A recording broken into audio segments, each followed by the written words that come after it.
Welcome to Luca and Miguel. Enjoy the video. You start by confirming prerequisites. You need crafting level 10 and wildlife module unlocked. Gather 5 fish meat, 3 feathers, and 1 ice crystal. Those components balance warmth and nutrition. Once you have materials, head to Glacier Outpost. It's the only spawn that triggers the penguin recipe. Make sure your inventory has 2 free slots and an active crafting bench. This first push speeds the process. Assemble components, approach the bench, and open the Wildlife Crafting tab to begin the penguin recipe. You now perform the core assembly. Place fish meat first, then feather, then ice crystal. Order affects thermal stability. Use a crafting bench that grants a plus 10% wildlife bonus. This raises success chance. Once you start the 3-minute incubation timer, remain within the Glacier Outpost radius. Moving away reduces yield and can abort the process.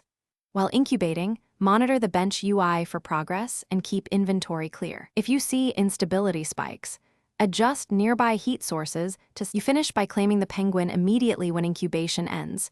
Give it a name and equip the optional scarf to prevent cold debuffs. If the hatch fails, don't panic. Check the bench stability logs for heat fluctuations and nearby creature interference, then wait 30 seconds and retry with the same recipe. Make sure your ice crystal is silver quality or better. Higher quality crystals boost success. Finally, log out and back in if the penguin doesn't appear. That often refreshes spawn states and resolves visual bugs. Thanks for watching and please subscribe. It's the best investment you'll ever make.